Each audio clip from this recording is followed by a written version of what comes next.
Tonight on Stand Up for the Week, Seann Walsh, Angela Barnes, Josh Widdicombe, Romesh Ranganathan, Simon Evans.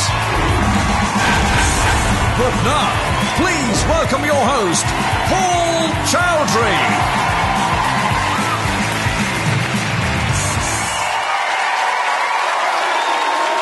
Welcome to Stand Up for the Week. What's happening, white people? So Tom Daley has finally come out as being gay.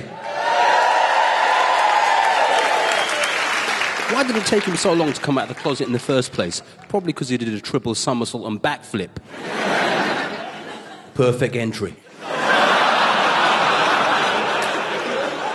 The Daily Mail don't like Tom, but Tom does like a Daily Mail.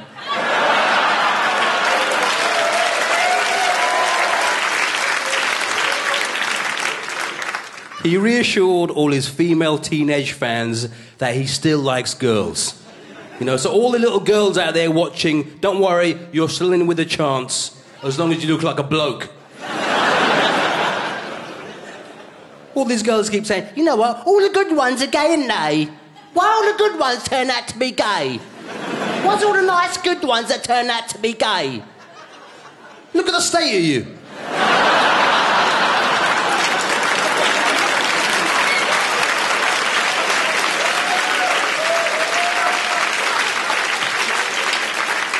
You look like an extra at the Jeremy Kyle show. Why are the good ones gay? Because of you. They're not gay, they just tell you they are. Still, at least if he's gay, that's one less type of diving he has to practice.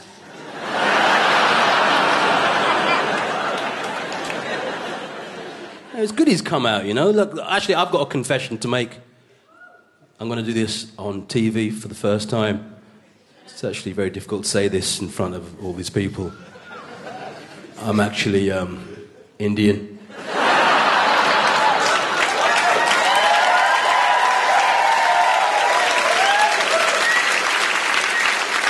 You haven't come out yet, have you?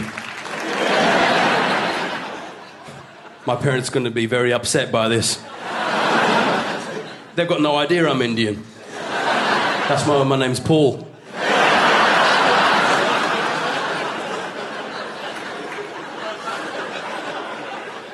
Actually, my dad will be very understanding. Son, don't worry. We don't care if you're Indian.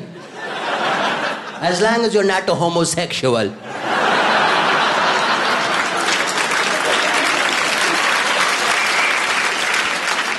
A model is suing Match.com as her photo has been used on hundreds of profiles. See, that's the thing about internet dating. The great thing about internet dating is you meet people with the same interests as you. Yeah, lying bullshitters. You know, I joined a dating website, right? I joined this dating website, which I can't actually name for legal reasons, so let's call it Snatch.com.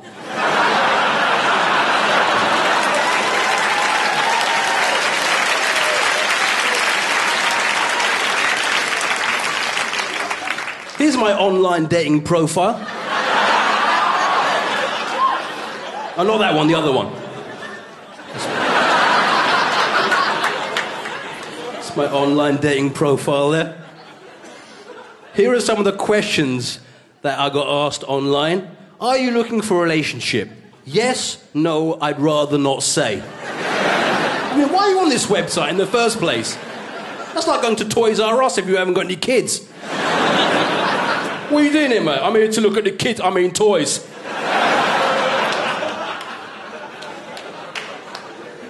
What sports do you enjoy? Long walks? That's a typo, isn't it?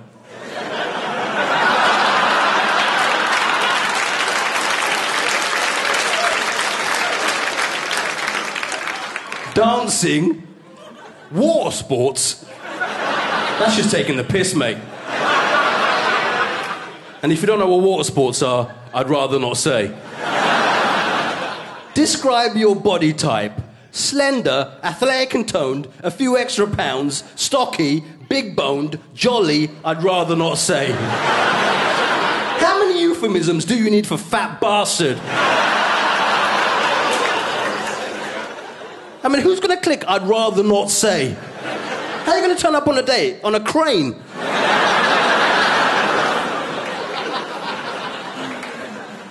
There's actually a website for just good-looking people, right? It's called goodlookingpeople.com. Anyone heard of it? You've heard of it, mate. You might have heard of it, you're not fucking on it. That's the thing about beautiful people. How bad is your personality if you still can't get a date if you're that good looking? I mean, look at this guy. You must have a great personality, innit?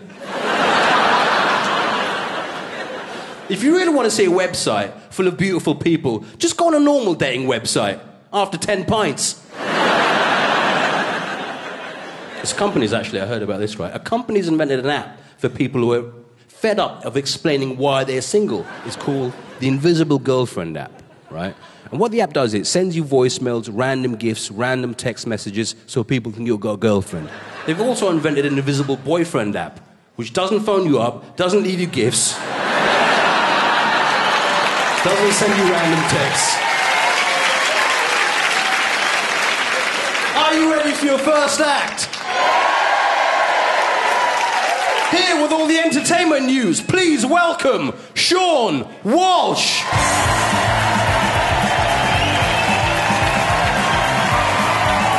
Thank you, cheers. Yeah. This week, entertainment news, yes. Kanye West's music video for his single Bound 2 has caused controversy. Do you know this song? Yeah, we know it. The video, it features his fiancée, Kim Kardashian, on top of him, facing him, cut together to make it look like they're having sex on a motorbike. So, have you seen it? It sort of goes over bumps and gives weird looks.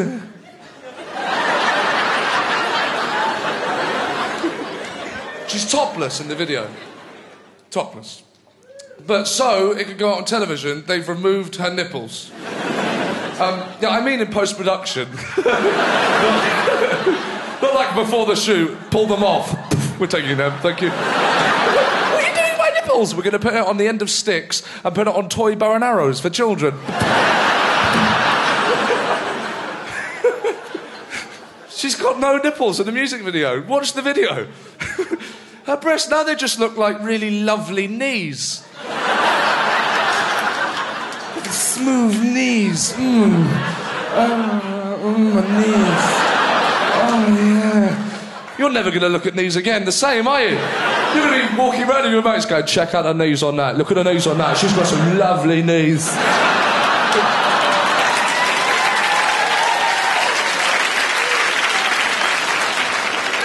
It's one of these videos that when a man watches it with his girlfriend, he has to go, honestly, what is that? Have some bloody respect. Would you look at that? That is disrespectful to women, honestly. No, I know, honey. Look at that. And do you know what? Genuinely, honestly, I don't find it sexy. I really don't. Do you know what I prefer? I just prefer her reading a book and making interesting points. That's the sort of thing I would like to watch. Cut to the pub. Oh, boys, look at the video of this. Look at that. Look at the knees on that. Look at those tasty knees. Look at those knees. Oh, imagine sticking your head in those knees. Look at the knees on that. I feel sorry for their kid. Do you know what I mean? The kids have to grow up with that video out there. As if it's not hard enough already with her being called North. Her name is North. That's actually her name. First of all, it's a strange name for a girl. You get blokes growing up, going to the pub, going, where you been? Just been up north. Does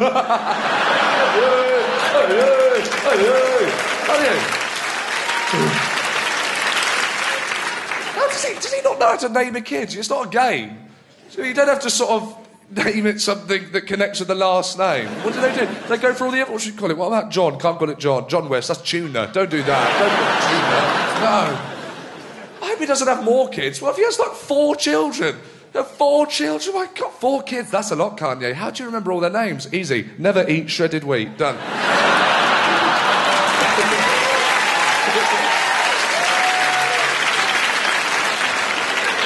I don't know where he's got naming his kid like this from.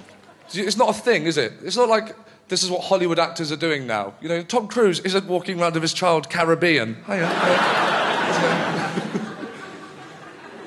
I heard Sandra Bullock's child's been suffering from bullying. Yeah, I do really feel sorry for Itchy. Poor Itchy.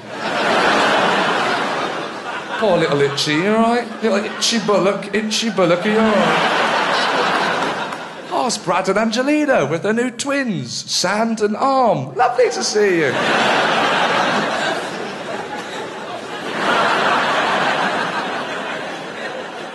It's a very sexual song, you know. They're engaged now, you know. When they're married, this is going to have to change. These songs can't be sexual anymore, you know. Give them 2 years of married life, and then we'll see what the songs are like. Songs are going to change somewhat, aren't they?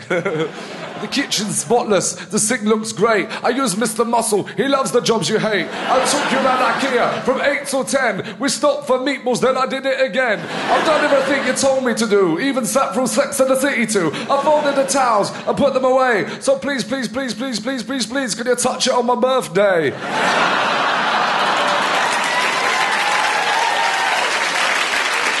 Ladies and gentlemen, that has been the Entertainment News. Thank you very much. Yes. Seann Walsh, are you ready for your next act? Now, with all the first world news, please welcome Angela Barnes.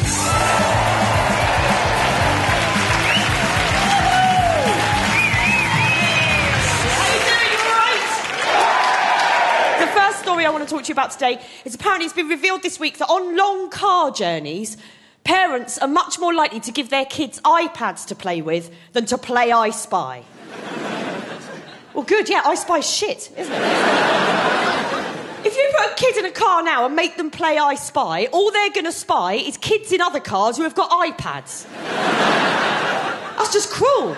Do you know what? I was in a car with my godson the other day. I tried playing I Spy with him, right, but he's in the Grand Theft Auto generation. I said, I spy with my little eye, something beginning with H. First guess, hooker.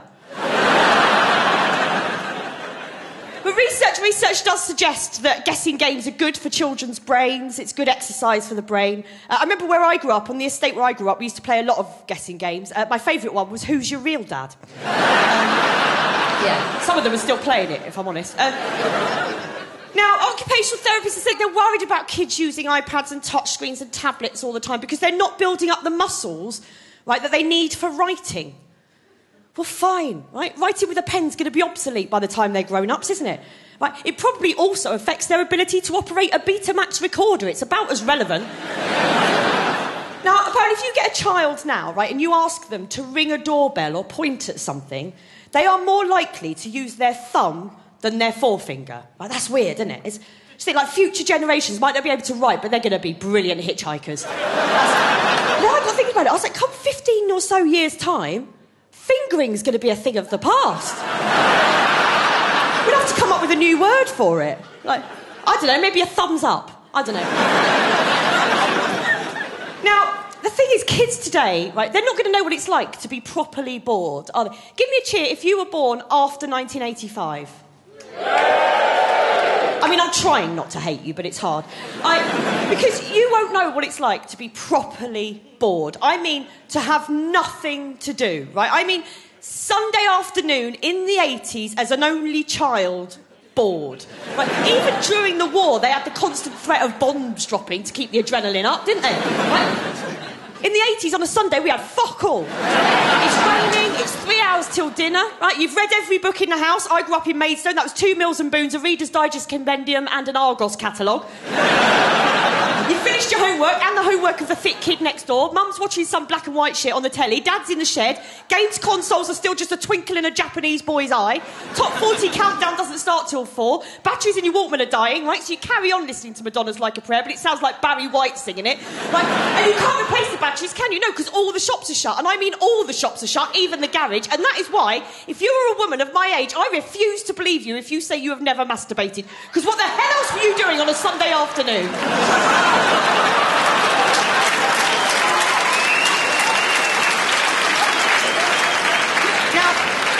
The next story I want to talk to you about, it's a little bit sad, it's quite seasonal, it's a little bit sad, I'm sorry to have to break this to you, but the British pantomime is apparently in decline, right?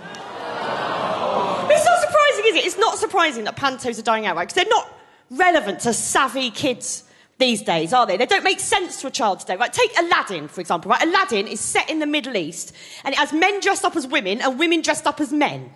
In the Middle East. Yeah, where they're famously tolerant of cross-dressing. Hansel and Gretel is about two kids who get lured into the woods by a witch, right? Kids aren't going to believe that shit now unless a 70s TV presenter's involved. Pantos are all about princes and princesses, right? But they're not magical anymore, are they? Right? We've demystified the royals. Being a prince now means spending most of your life talking to vegetables and waiting for your mother to die. Being a princess means having your roots criticised, right? Both your family ones and your grey ones. And everyone in the world thinking your sister's got a better arse than you. But pantos are vital, aren't they? They're vital to our culture, I think. They're part of British culture. I mean, without pantomimes, how are we ever going to know that Christopher Biggins is still alive? And unemployment in this country is high enough, isn't it? It's high enough without adding every Z-list celebrity there's ever been to the numbers. Right? What chance do they stand in the real world? Like, what transferable skills does being in panto give you? Like, where else is it useful to be skilled in pretending you don't know what's going on right behind you? Unless you're going to be a reluctant porn star.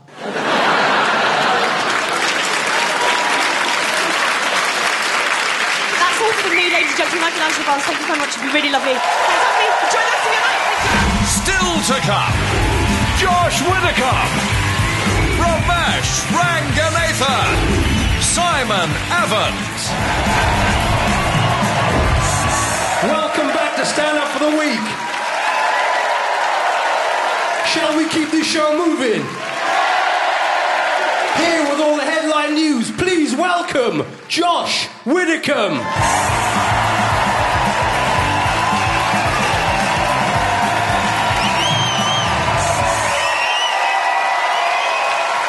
Hello. So, this is the headline news, and the big headline this week was, we are not having sex. That is a headline, that's not just what a girl said to me on Friday. This is the National Sex Survey, which has found that we are having less sex now than we were in 1990, which of course was a very sexy time. Ice Ice Baby was out, who could stop themselves? But we are having less sex. I'd like to say I am not to blame with this. I'm not bragging, but I am having more sex than I was in 1990. Yeah, thank you, yeah. To put it in some perspective, I have had sex 1 more times this year than I did in 1990. Now, apparently, the average British person has sex 5 times a month. Yes, you're all in shock, going, fuck, you know. Obviously, if you take Russell Brand out of that, it's actually -3 times each. Obviously, Russell Brand didn't take part in the survey. He doesn't believe in voting. I think we should be fighting this. I think if every time you have sex, you should be celebrating. Going, look, I'm doing it. I'm trying to get the national average up. Sleep with me. That's what we should do. Go, this is one in the eye for the statisticians. Quite literally, my aim was off. And the other thing they said is not only are people having less sex, but what they are doing is having more intrepid sex. Now, I don't know what that is. That sounds to me like you're fucking Ray Mears, doesn't it? So, you're going to wear anything sexy? Yeah, I've just been down to Millets. So, what am I wearing? Thick socks? And a fleece? I mean, intrepid sex. It sounds like you're going to whittle a condom from the bark of a tree. Is this going to be Ray Mears' new series, Beating Around the Bush? I mean, They said in this survey that the reason we are having less sex is that we're not cohabiting, and it is more difficult to have sex if you're on your own. No shit, so... Tell you what, it's impossible, as I found in my teenage years. And numerous pillows, duvets, and a traumatised Kermit the Frog will agree.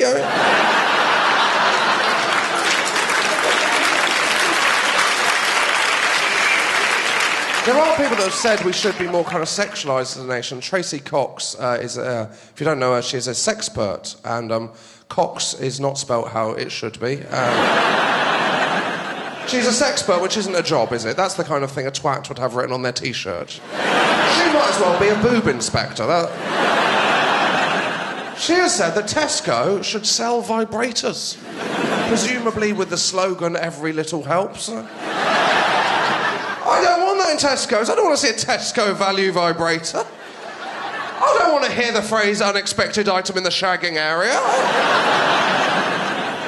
Do you know the weirdest thing about this story was it was illustrated in the Telegraph newspaper with this photo. Now, I don't know what the fuck is going on there. It looks like someone is giving birth to a really big baby. Because they are not having sex. She's got her legs crossed.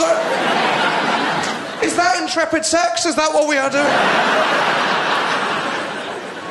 So, moving on with sex. Maybe the reason we're not having sex is we are worrying about immigration. A lot of people seem to be worrying about this. David Cameron has put in new measures, right, to stop mass immigration from Bulgaria and Romania when they join the EU on January the 1st. Now, to give you an idea of how successful these will be, let's have a look at the last attempt he made to fight immigration. It was these vans, which say on them, "Go home or face arrest." Basically what he's created there is a racist ice cream van. Hundreds and thousands? Yeah, you're bloody right, and they're coming from Bulgaria and Romania. It's unbelievable, right? What happens is if you are an illegal immigrant, you text home to 78070 and they'll come and get you. I mean... You know, like, that is the best prank if your mate leaves his phone unattended, isn't it?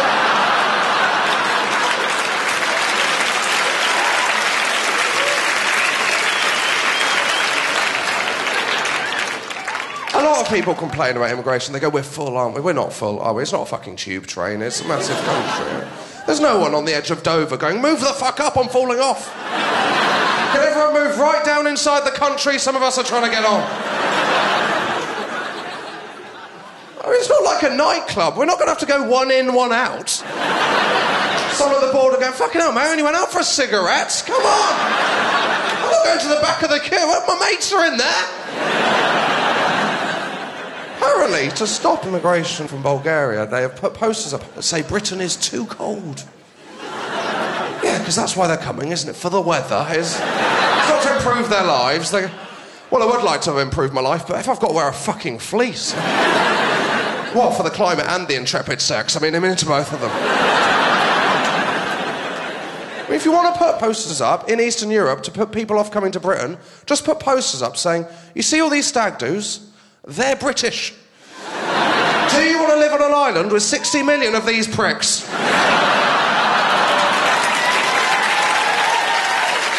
You have been absolutely lovely. That has been the headlines. Thank you very much. My name's Josh Williams. Cheers. Goodbye.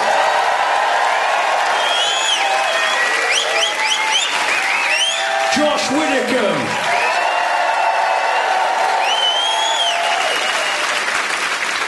Are you ready for your next act? Now, with all the news from the world of sport, please welcome Romesh Ranganathan.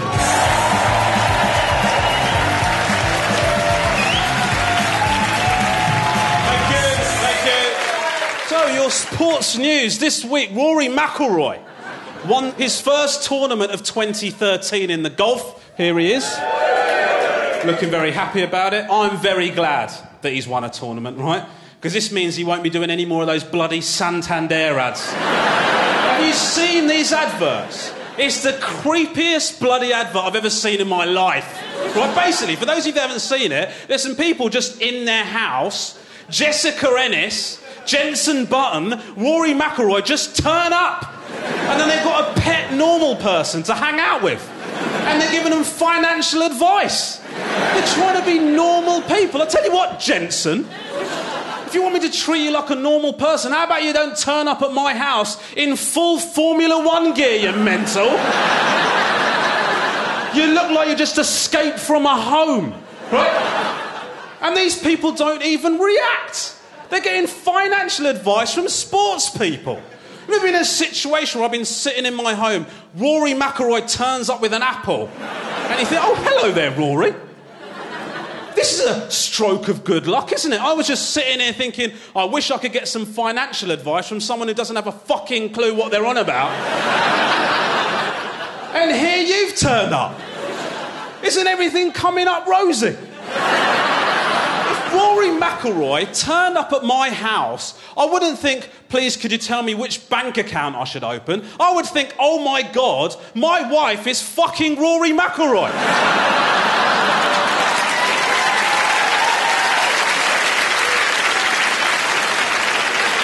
The only way that advert could get worse for me is if I came downstairs and John Terry was sitting on my sofa with my dressing gown on. All right, mate.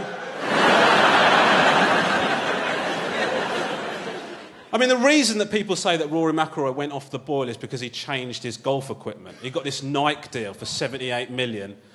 And people are saying he shouldn't have done it because he's become a bit rubbish. But he got 78 million pounds. Who gives a shit if he got a bit crapper? Right? I wouldn't give a crap. To put this into context, a couple of years ago, for a tenner, I tongue-kissed a mate. Right, think about what I would do for 78 million pounds.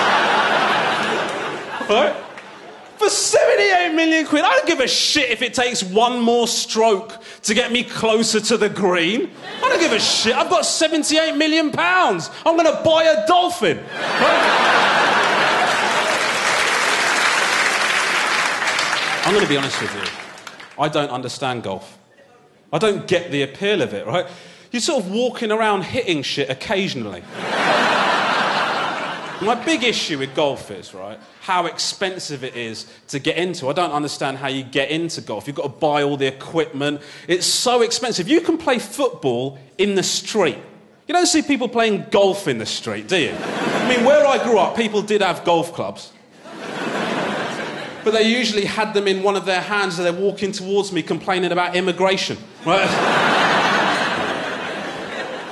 Tiger Woods is the other golfer, right? That he's got a huge Nike deal and he caused controversy because he was shagging around. Yeah? Tiger was on the prowl. You know what I'm talking about, yeah? No? OK.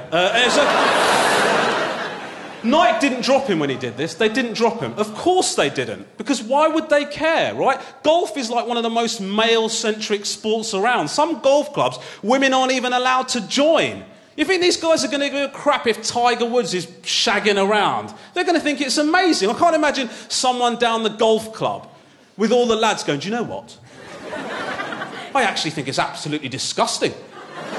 The way that Tiger Woods is going around shagging all these hot women, I think it's morally deplorable. And I don't think I'll be associating myself with any of Tiger Woods' products. They're not going to think that. They're going to think he's a ledge. How impressive is that? They were so impressed by Tiger Woods' behaviour in the world of golf, they nearly forgave him for being black.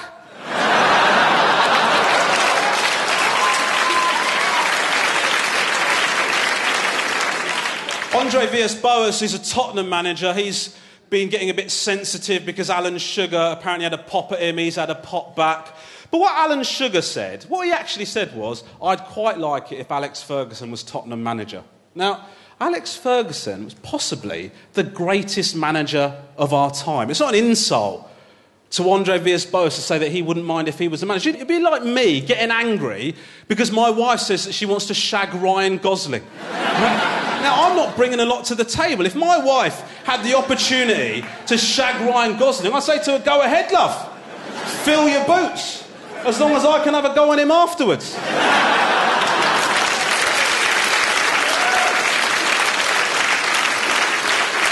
Ladies and gentlemen, this has been the Sports. I've been Romesh Ranganathan. Thank you. Good night.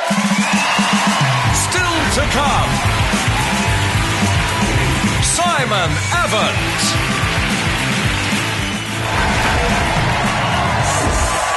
Welcome back to Stand Up for the Week. Are you ready for your last act? Here with all the news from Middle England, please welcome Simon Evans.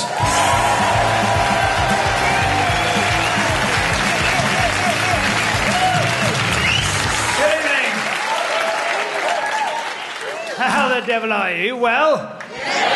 Splendid. We don't like change in Middle England. That's one of our main characteristics. We don't like change. And something that I have observed happening in the last week, which is a change which I find very unwelcome, it's a new introduction of an innovation from America called Black Friday. To be honest, Friday doesn't need change for a start. Friday is one of the few days of the week which is doing all right by itself. Thank you very much. Friday is a good one. We have a tradition in this country. It's called Poets' Day. On Friday, piss off early, tomorrow's Saturday. That's all you need to know. And Dress Down Friday, in which men are expected to go to work on a Friday, not in their suit, but in some sort of smart, casual attire. Do they honestly think that men wear suits to work as a punishment? We wear suits because we like it. We like to be limited in our choices. The last thing any man wants to have to think about before he gets into work in the morning is how to express himself through clothing. We don't like it.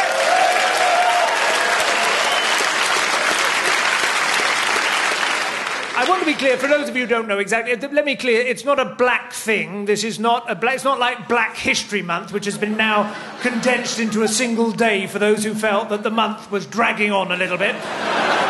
In fact, it couldn't be less like Black History Month. Black History Month, as I'm sure you're aware, is a difficult and at times disturbing but ultimately uplifting tale of how once oppressed people asserted their dignity through pride and sacrifice, whereas Black Friday is the exact opposite. It's how a once free and noble race of people happily traded in their dignity and were willing to become drooling cattle stampeding towards the abattoir of their own dignity in order to get some cut-price electrical goods. It's a disgraceful development.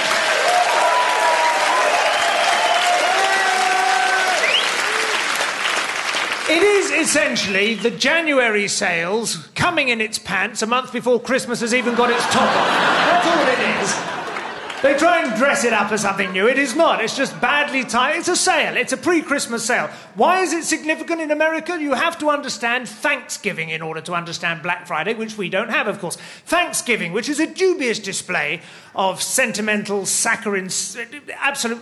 Basically, the fattest nation on earth give their thanks to God for the plenty they have received by stuffing their fat fucking faces for an entire fucking Thursday.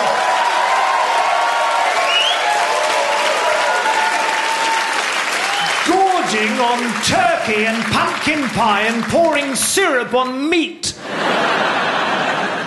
The shops open at midnight on Thanksgiving Day so that they have no pause for breath, and this leads to the most disgraceful behaviour you've seen on the streets since the sack of Rome. It is honestly, people have literally died in the stampedes to receive sales goods in Black Friday. It's horrible. They have guns being waved around in order to deter queue jumpers. And this is what we want to import here. Listen, I am under no illusion, all right? The British people are perfectly capable of behaving disgracefully in public.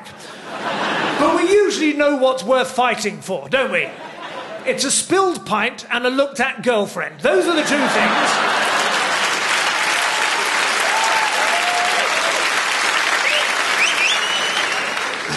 Essentially, though, Black Friday is an attempt to convince us all that if you're going to avoid disaster this Christmas, you need to have a bigger television. This is the kind of mentality, even if you end up watching it through black eyes that you sustained attempting to secure its purchase. This is the kind of mentality we have now. Here you are, kids, it cost me 700 quid and a night in the cells, but nobody will be watching the EastEnders Christmas row in higher definition than we will this year.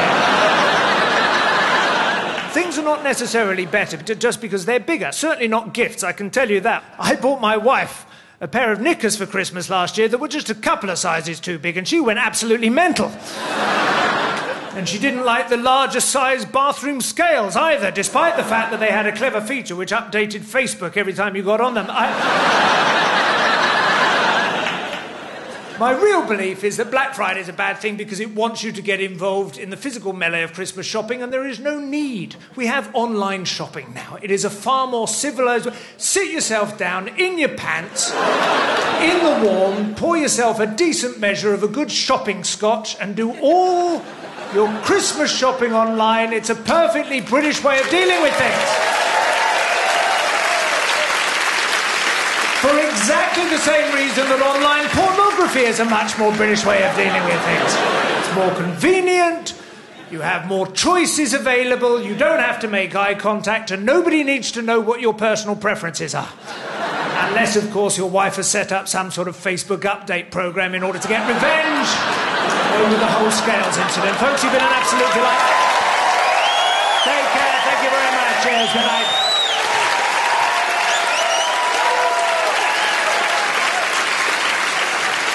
Simon Evans. That's all from this week's Stand Up for the Week. You've been a great crowd.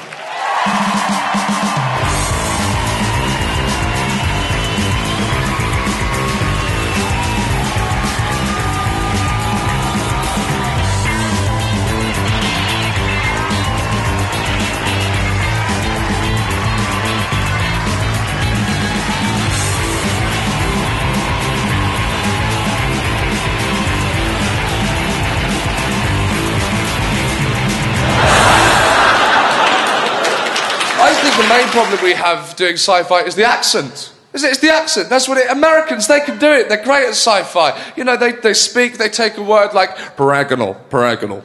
Made up word sounds like a planet, doesn't it? Paragonal. Set a course for Paragonal 5.